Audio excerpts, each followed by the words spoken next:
بسم الله الرحمن الرحيم إن الحمد لله نحمده ونستعينه ونستغفره ونعوذ بالله من شرور أنفسنا وسيئات أعمالنا من يهده الله فلا مضل له ومن يضلل فلا هادي له وأشهد أن لا إله إلا الله وحده لا شريك له وأشهد أن محمدا عبده ورسوله. معزز خواتین و حضرات، ہمارا آج کا موضوع دیکھنا قربانی کہیں ضائع نہ ہو جائے، اس حوالے سے کچھ نکات میں نے آپ کی خدمت میں رکھے. قربانی کے حوالے سے ایک دو اور بڑی ضروری بات.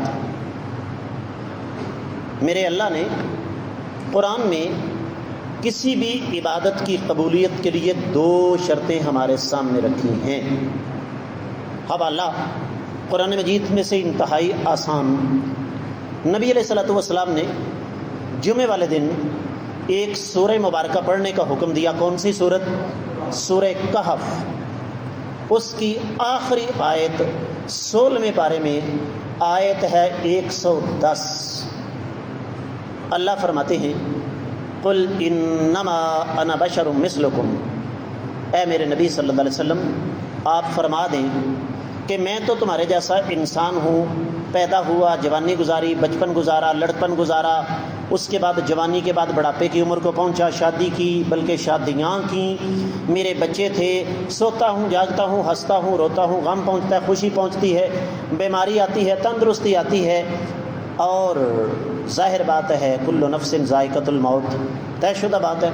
اس اعتبار سے فرمایا میں انسان ہوں. لیکن فرق کیا ہے؟ یوحا الی، میری طرف وحی آتی ہے جو کہ ہر کسی کی طرف نہیں آتی. اور وحی کا سب سے پہلا درس کیا ہے؟ انما الہکم الہ واحد. جس رب کی تم نے عبادت کرنی ہے وہ ایک ذات بابرکات ہے، اللہ رب العزت. اگلی بات جس کا تاصل جو میں سمجھانا چاہتا ہوں، فرمایا فمن کان یرجو لقاء ربہ، جو شخص بھی اپنے رب سے ملاقات کی امید رکھتا ہے، فلیعمل عملا صالحا ولا یشرک بعبادت ربہ احدا. عبادت قبول کروانی ہے، دو شرطیں. پہلی، نیت صحیح ہو، عقیدے کے اندر شرک نہ ہو، کیونکہ شرک کرنے والے کا کوئی عمل اللہ کی بارگاہ میں قابل قبول نہیں. اور دوسرا، نیک عمل ہونا چاہیے. اور نیک عمل کسے کہتے ہیں؟ جو کائنات کے امام صلی اللہ علیہ وسلم نے کیا. نیک عمل کسے کہتے ہیں؟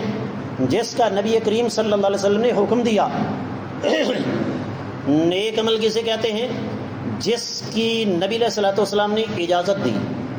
نیک عمل کسے کہتے ہیں؟ جو کام نبی علیہ السلام کے سامنے ہوا اور آپ نے اس پر نکیر نہیں فرمائی، منع نہیں فرمایا. لہذا قربانی کریں، لیکن سب سے پہلے اپنے عقیدے کو شرک سے پاک کریں، اپنی نیت کو اللہ کے لیے خالص کریں، اور اس کے بعد سنت کے مطابق قربانی کریں. میں پچھلے خطبے میں عرض کر چکا ہوں، نبی علیہ الصلوۃ والسلام کا فرمان ہے لا تذبحوا الا مسنہ، تم نے جانور نہیں ذبح کرنا مگر صرف اور صرف دوندہ. اونٹ ہو، بیل ہو، دمبا ہو، چھترا ہو، بکرا ہو، اگر دوندہ نہیں تو قربانی کے لائق نہیں. عید سے پہلے ذبح نہیں کرنا. ٹھیک ہو گیا؟ تو پہلی بات تو یہ کہ قربانی کی جو شرائط ہیں سنت کے مطابق انہیں پورا کیا جائے.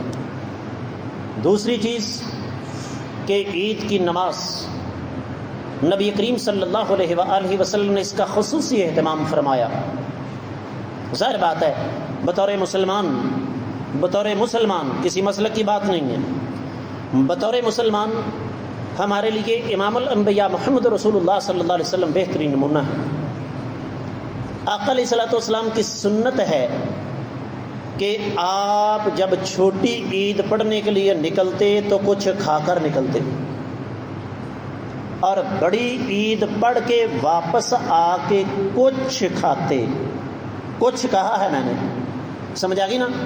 یہ جو مصیبت ڈالی ہے نا ہماری جان کو، او جی عید والے دن روزہ ہوتا ہے اور وہ روزہ قربانی کے گوشت کی کلیجی کے ساتھ کھولا جاتا ہے. یہ سب ہوائی باتیں ہیں.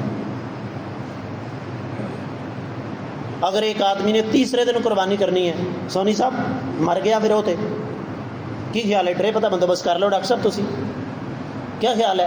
وہ 3 دن بیٹا بیٹھا رہے گا نا بھوکا پیاسا کہ جی میرا تو روزہ، حالانکہ عید والے دن روزہ رکھنا حرام ہے۔ اسی طرح نبی علیہ السلام کی سنت یہ ہے کہ عید کی نماز کھلے میدان میں ادا کی جائے۔ اس میں ایک روحانی حکمت بھی ہے کہ کھلے آسمان تلے جب ہم کھلے میدان میں نماز ادا کریں گے، ایک عاجزی انکساری کا اظہار ہوگا۔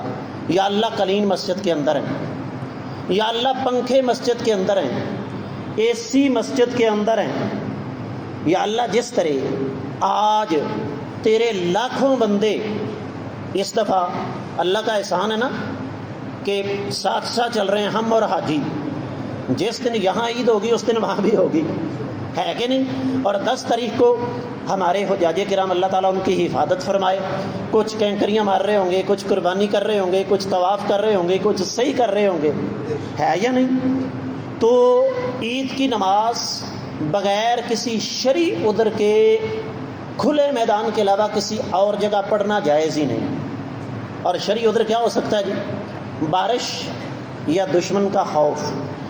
کیا کریں، سست قوم ہے نا، اہتمام نہیں ہوتا، انتظام نہیں ہوتا ہم سے، حالانکہ کوئی اتنا لمبا چوڑا سلسلہ نہیں۔ تو اس لیے عید کی نماز کھلے میدان میں پڑھنی چاہیے۔